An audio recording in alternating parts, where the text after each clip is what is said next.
Module number 2, Natural Patterns and Permaculture Design.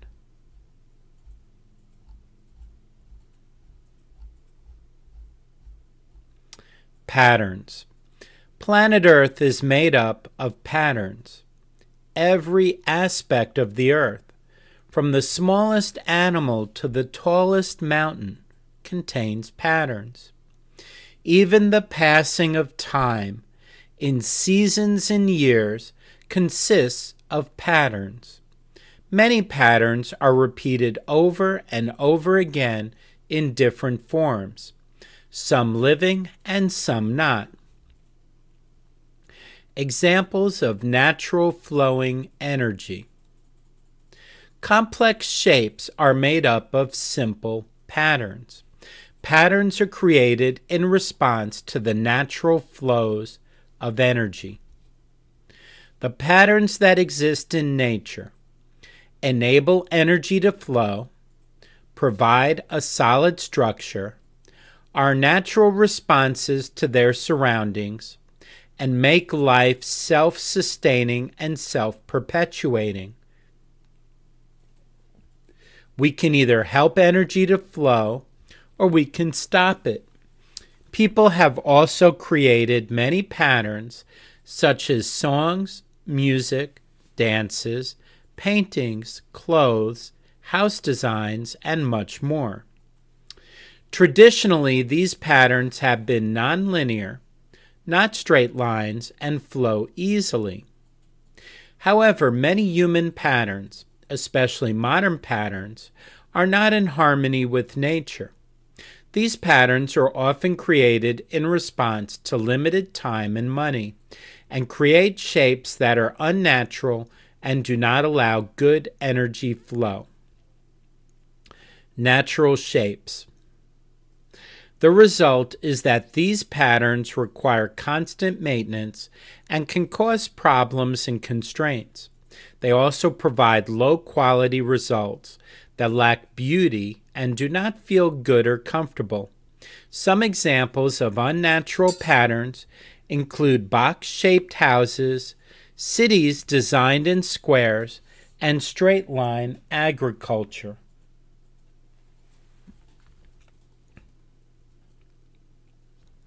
Are there any straight lines in nature? Are there any straight or square lines in our bodies? Which is stronger, a curved wall or a straight wall? A curved wall will support itself, while a straight wall needs support. Every place has its own patterns, and so do the people who live there. These patterns are unique. If we work with these patterns to create an environment or farming system, we will achieve better results which require less maintenance. Patterns in nature are very beautiful. Natural patterns in designs will also create beauty. Natural shapes and patterns should be used as much as possible to improve beauty, especially around the home. In many cases, this will improve productivity, while making an area much more comfortable to see and to work in, and give us a sense of pride. Use your imagination. Some of these patterns that are well known are the patterns on woven cloth. Other crafts also have beautiful patterns. Apply this knowledge of patterns to your garden. Increasing productivity. Changing the shape of a fish pond can affect and increase its productivity. Because the edge is the most productive area, if we increase the amount of edges, this will increase productivity. Actually, the shape of the pond must fit appropriately with the shape of the land. This means that the land determines the shape. The shape does not determine the land. If you work with natural shapes, you will achieve more productive results for less time and labor. Because the pond contains more edge, for the same amount of water. More trees, plants, and water plants can be planted around this edge. These trees and water plants can provide fish feed in the form of fallen leaves and fruit, shade for the pond, which will reduce evaporation and help to regulate water temperatures, food for people, erosion control, material for making compost and mulch, an increase of insects, birds, and animals around the pond area, which will improve pollination rates and natural pest control, as well as provide more fish feed, healthier pond water. Fish ponds are a good example for working with natural patterns, but working with patterns and increasing edges will provide benefits for all types of agriculture and fish production. Rice paddies are created in alignment with natural shapes will be more efficient. On slightly sloped land, all kinds of patterns can be applied to make use of rain during the wet season. Vegetables and soil can be protected while water runoff can be reused. Edges occur naturally on the land, but we can also create them. All edges can be used, and all usage can increase production and diversity. All paths have edges on both sides, which are often not used for production. Even just planting these path edges with fruit and flowers will provide many benefits. These benefits could be extra income, mulch, and more birds and insects, because what you plant is along a path. It will be easy to harvest the produce.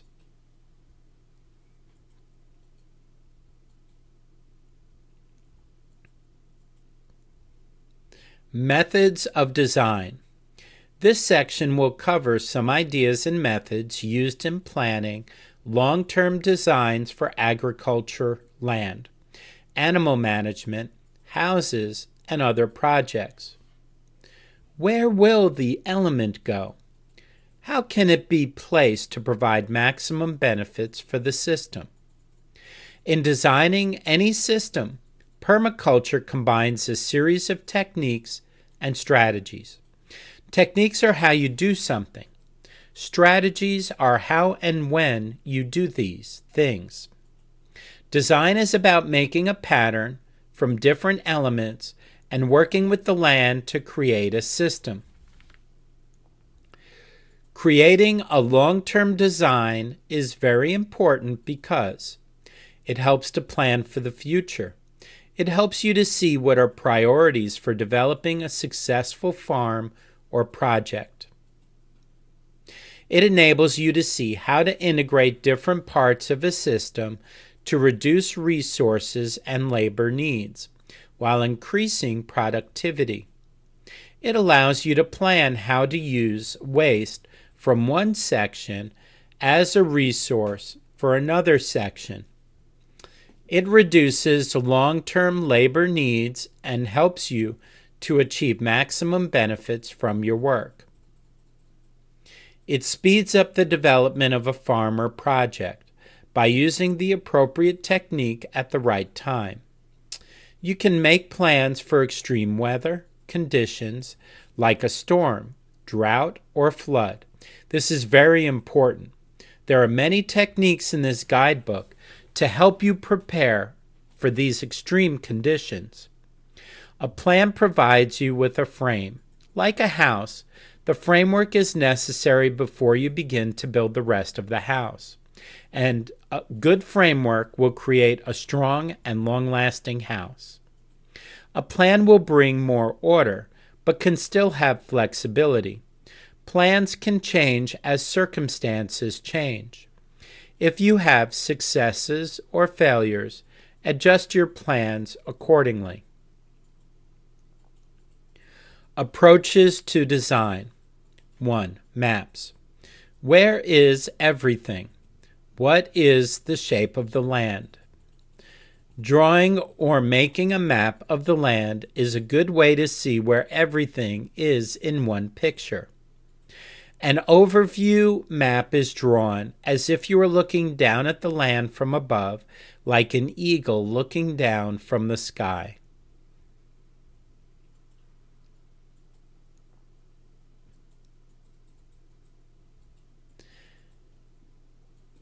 Making a 3D model of the land.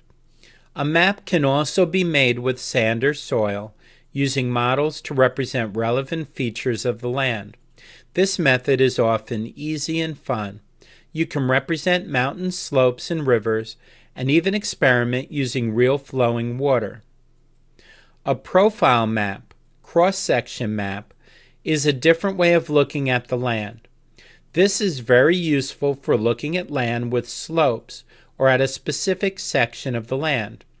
This is like cutting a slice of cake and then looking at the slice from a side view. Land surface, including buildings and trees, make up the top of the slice, with tree roots growing into the slice of cake. A water catchment profile. All different parts of a map should be drawn to scale. This means that they are the same size in relation to each other as they are in real life. To achieve this, measure every section with equal-sized steps.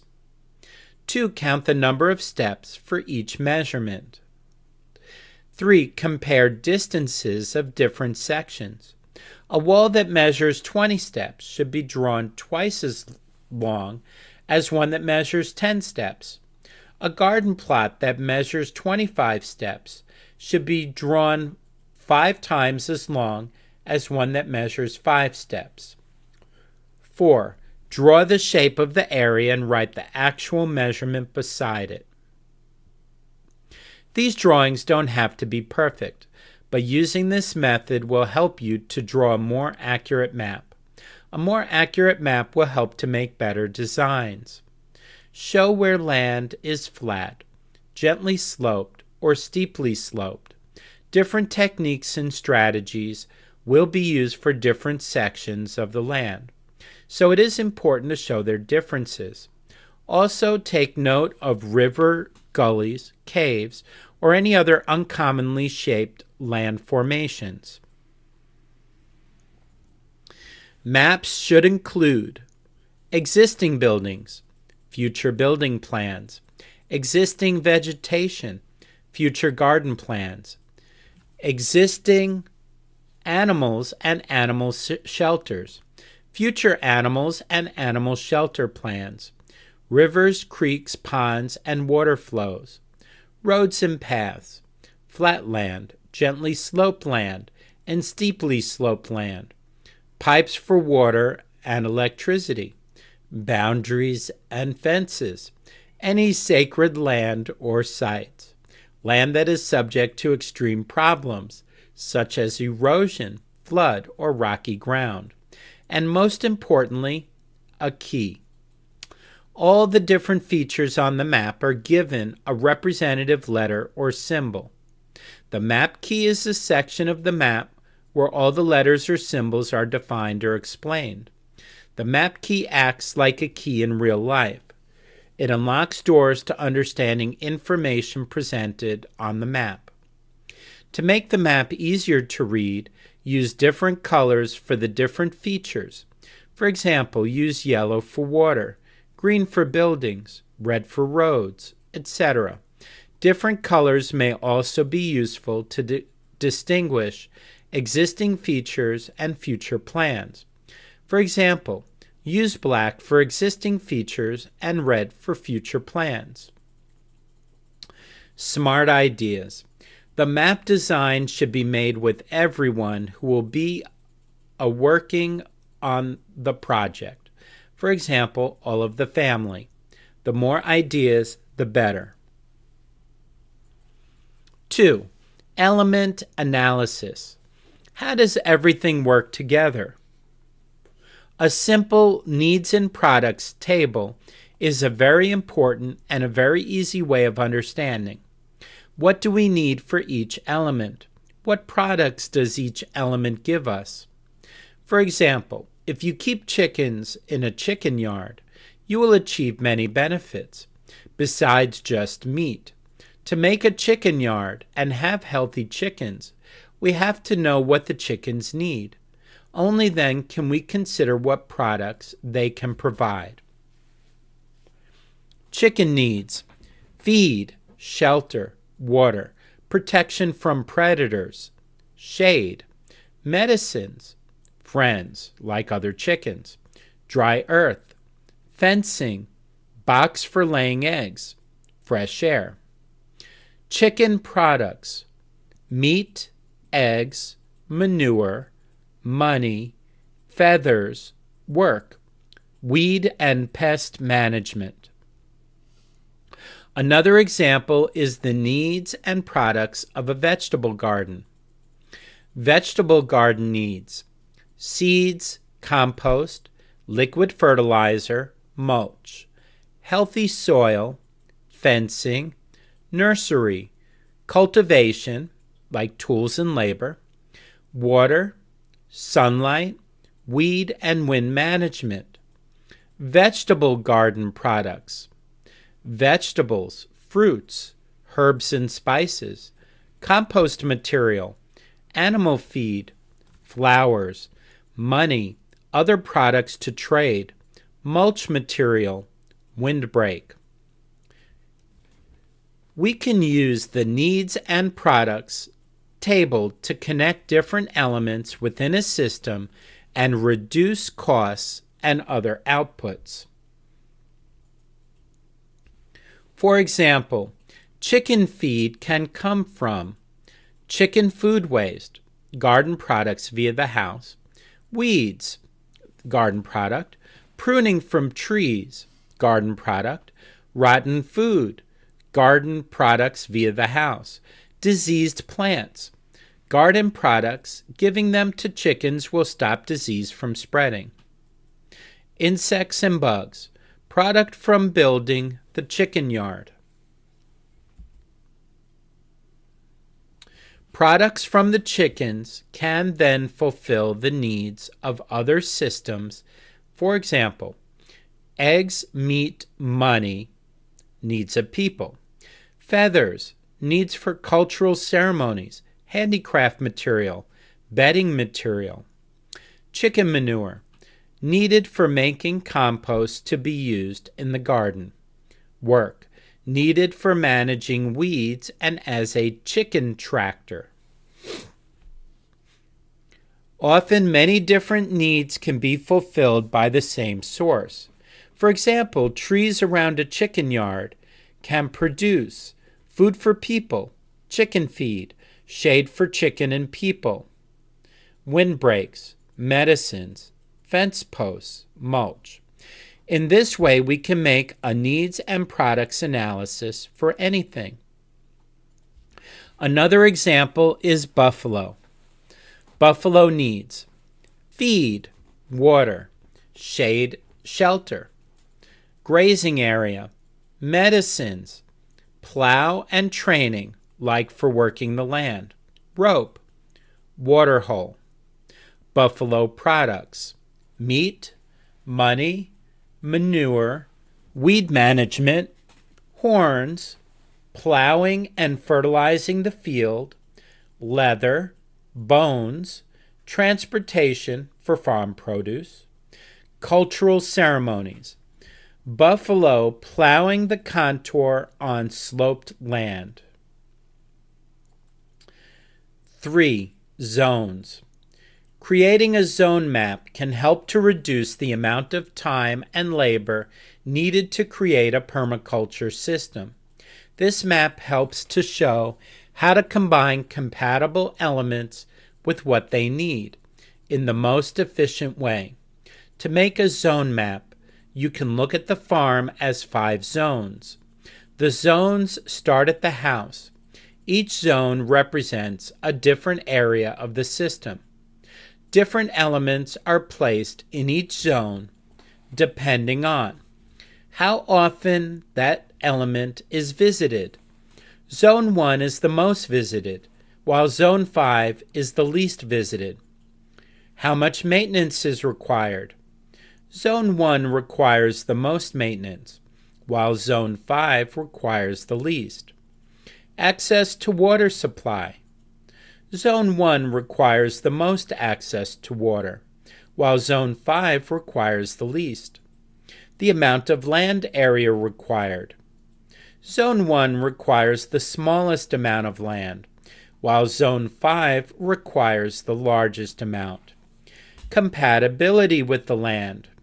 Their compatibility with other elements in their surroundings. Zone 1, Zone 2, Zone 3, Zone 4,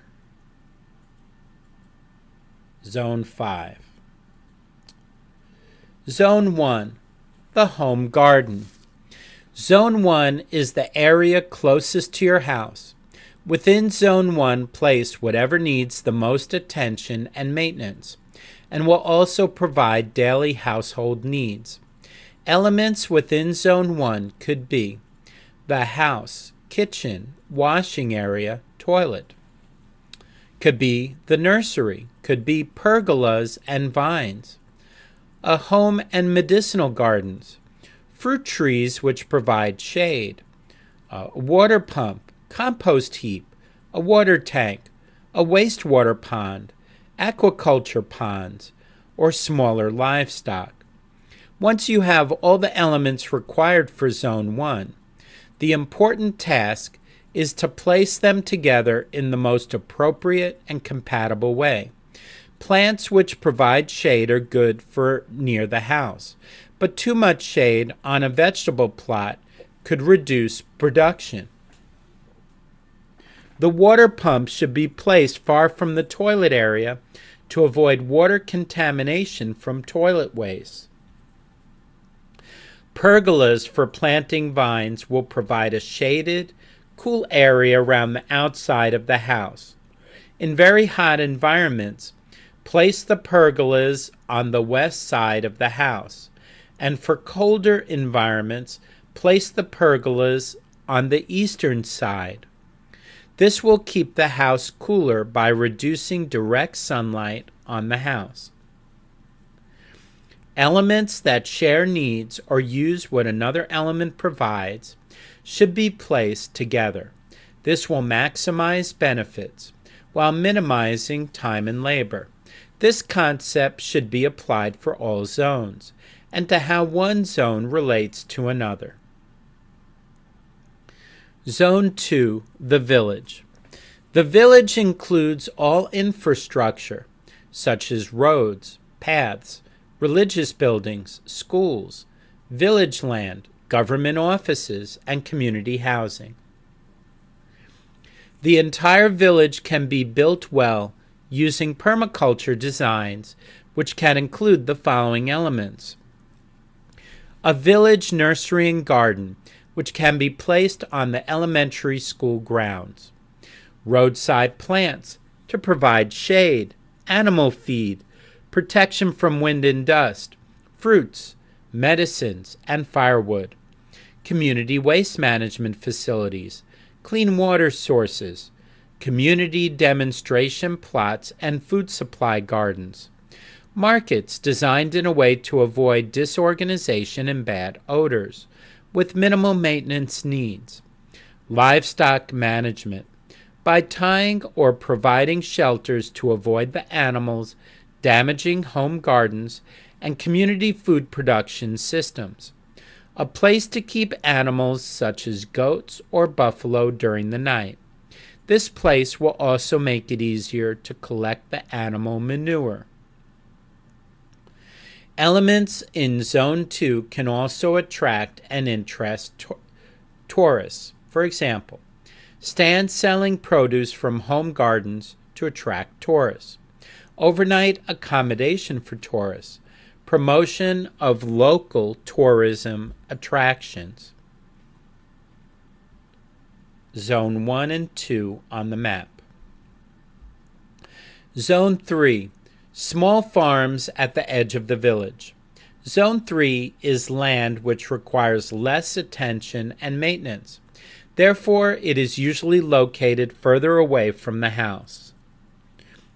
Zone 3 elements include land which has permanent fencing, polyculture, integrating different crops together, tree crops and annual crops for year-round food security, land divided into sections for crop rotation and animal grazing, with fodder trees as the land borders, swales and terraces to protect the land from erosion, emergency crops planted in case of a famine or other disasters.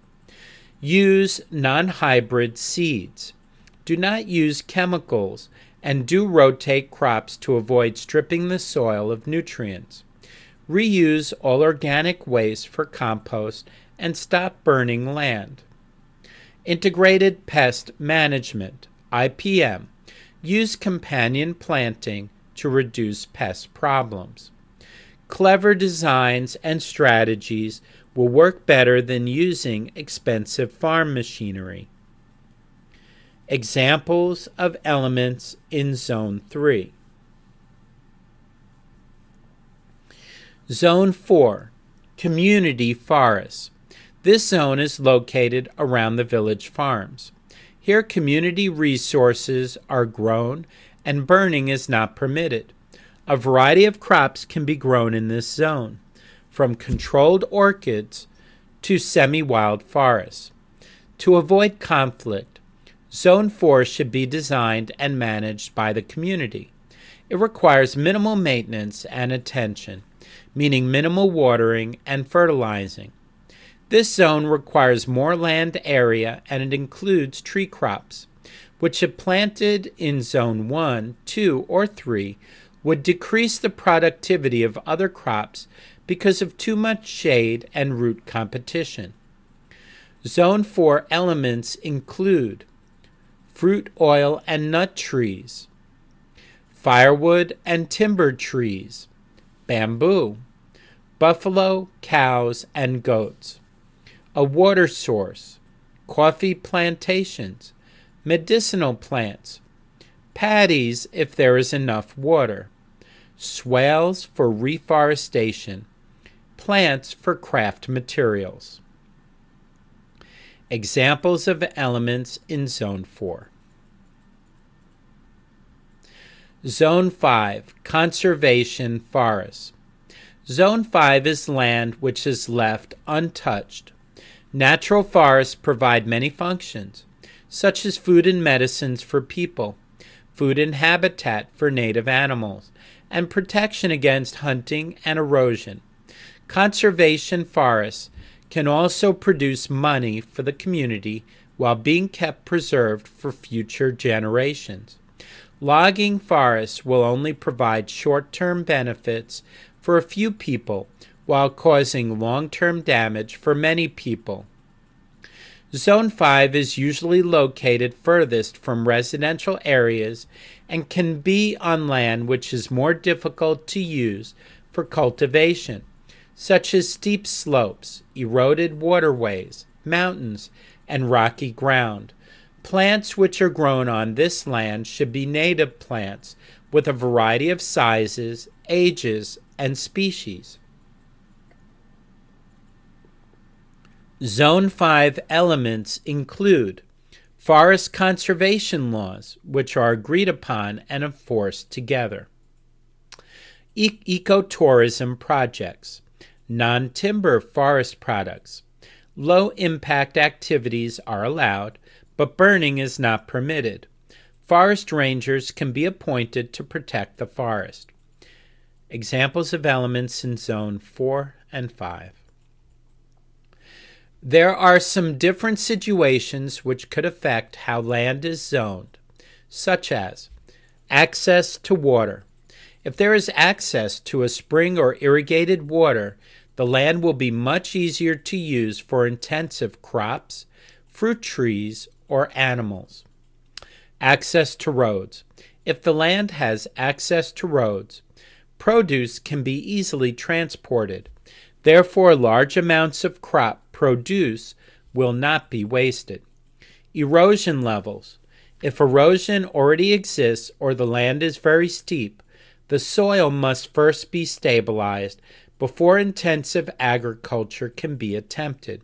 This can be done using terraces, swales, or by planting trees. Soil quality. Very poor soils or very rocky soils must be worked on for many years to become fertile, or tree crops should be the main production focus. Usually it is better and easier to start by planting tree crops, and then eventually begin growing small plots of other crops and vegetables. Pruning back the tree crops will also help to improve the cropland faster. Pruning back the tree crops will also help to improve the cropland faster.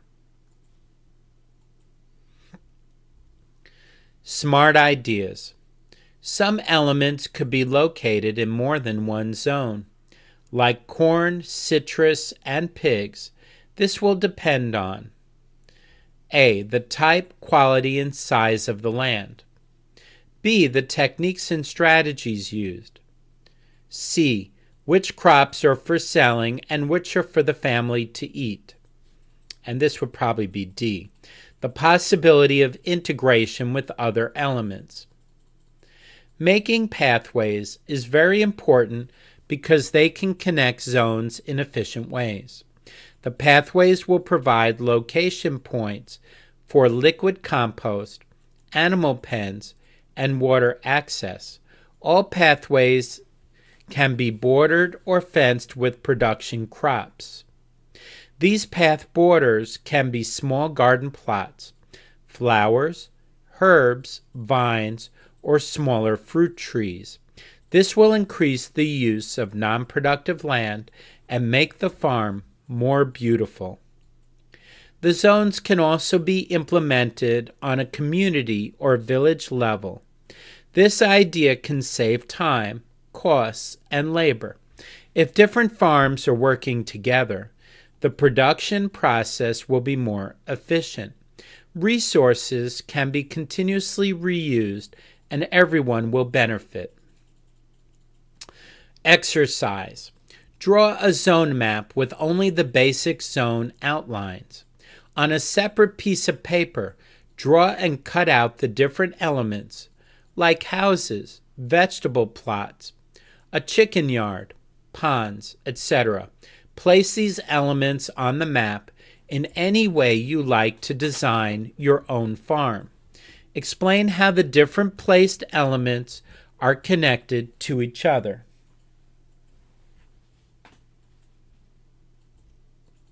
Four, sectors. Sectors look at the natural factors that affect the land and the production levels of the land. These natural factors are sun, wind, water flow and flooding potential, fire, slopes, soil types, and sacred lands. Sector planning is done to channel these natural factors into or out of a system. The knowledge gained from understanding the effects of these natural factors leads to planning that will help to maximize yields, reduce mistakes made, such as planting crops or trees which will get washed away with the next heavy rains or floods, make the farm more resilient and capable of facing disasters and extreme conditions like fires, flooding, or erosion. Too much shade, enough sunlight. Sun. Question. The direction of the sun is important.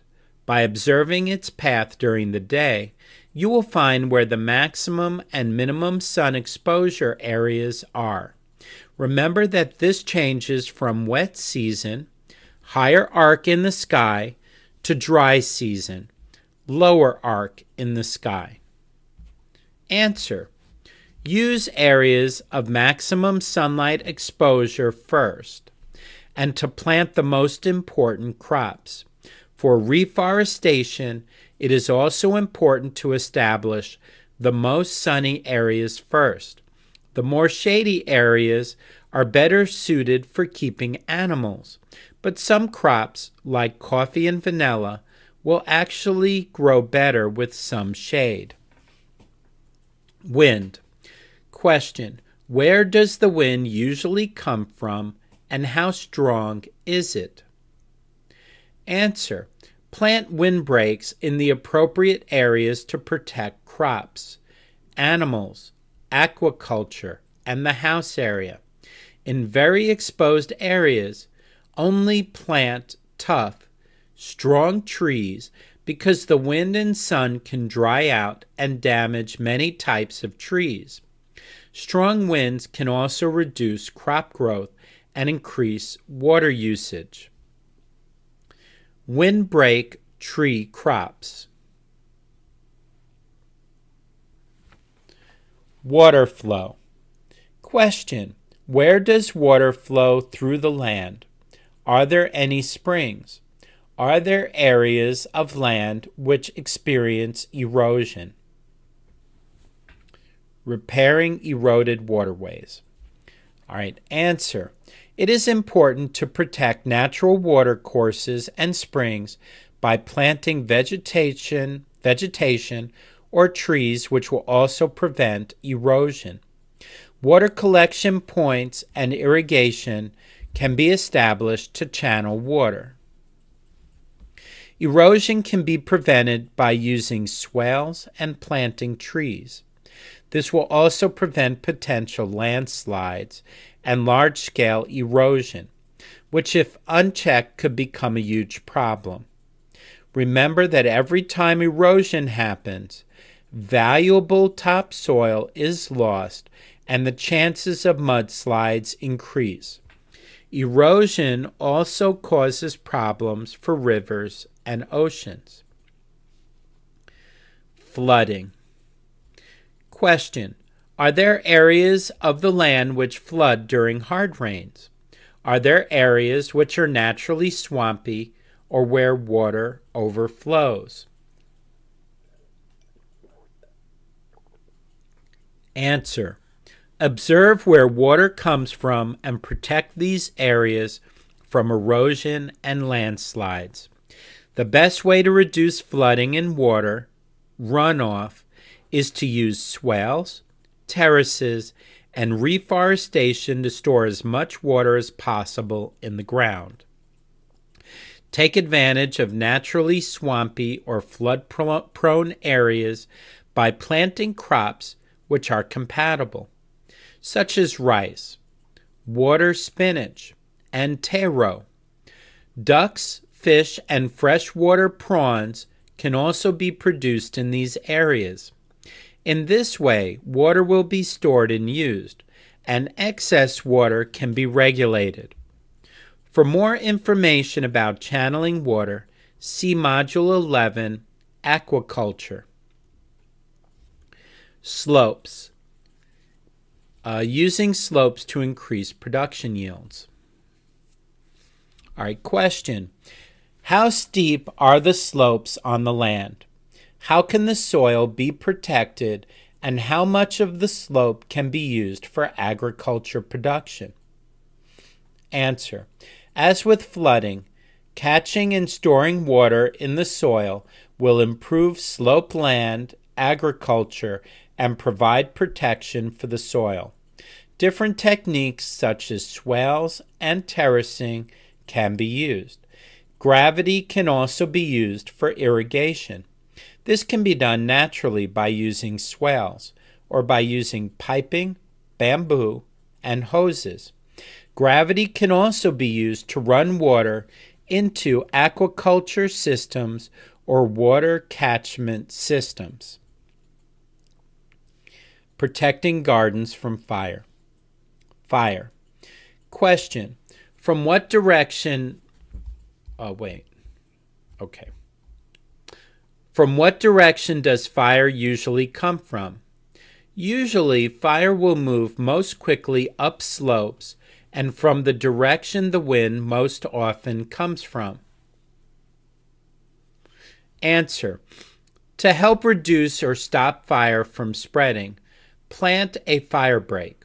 This could be 2 or 3 rows of fire-resistant plants with cleared gaps on either side, like a wall or fence. Some plants which are fire-resistant include banana, papaya, fig, and cactus. These plants should be grown near areas where the fire might come from. A fire break can also be multifunctional. It can provide food, wood, and other resources. Fire breaks are very important for protecting buildings, animal pens, vegetable plots, and other intensive agriculture areas. It is also important to communicate with neighbors about the danger of fire and to work together with them. Hold community meetings about how to prevent fires and find alternative solutions for dealing with fire. Soil types. Question. Are there different types of soil on the land? Are there differences in the depth of soil humus? Answer. Areas that are rocky, swampy, or salty should be given extra attention and be treated differently. Test the soil to find out what types of soil you have. All types of soil can be improved and changed into more productive and healthy soil if good management is used. Use tough trees for rocky or salty soils, water plants for swampy areas, and think about long-term ideas which can make these areas more productive. For more information about testing soil and soil pH levels, see Module 4, Healthy Soil. Sacred or cursed land. Question. Are there any sacred or cursed areas on your land which may affect what is done to the land? Answer. Discuss these matters with the local community leaders and spiritual leaders to find the best solution for using this land. To heal the land, possibly through a ceremony, or to find out if it is better for the land to be left uncultivated.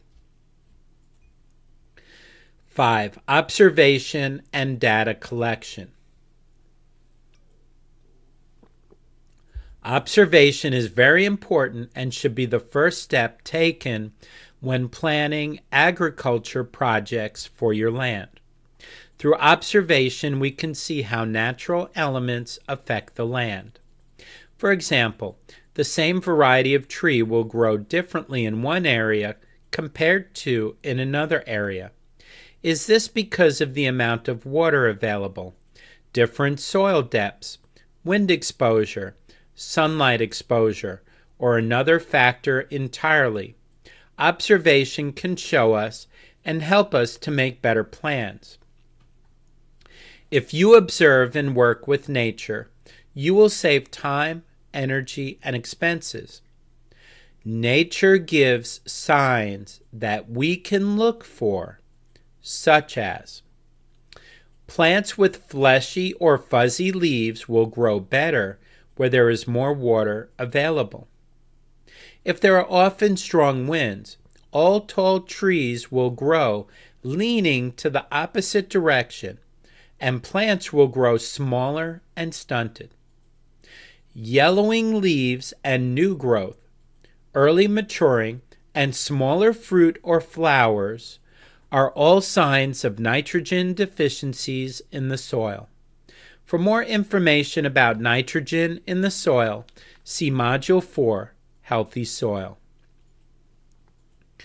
Local knowledge. Local knowledge is always an important source of information. Much traditional knowledge is passed orally and not written down. To help reduce mistakes, collect as much information as possible about climate, natural factors, what grows well, and what used to grow well. The elders in a community are the best sources of information. This kind of information can be very important when planning for extreme weather conditions. Local government. Government agriculture workers can help to provide some information and support. Information about government projects, weather patterns, seeds and plants, techniques, and what support is available will all help. Creating a farmers group will help to make the best use of any information and support available. Other sources of information include NGOs, non-governmental organizations, schools, radios, books, universities, and the internet.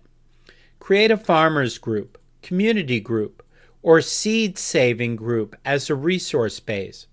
Other support groups, such as women's groups, are also very important. Representatives from each group can work together with representatives from larger groups. This will maximize the benefits of any information or support. In this way, all community members will receive benefits in the most sustainable way.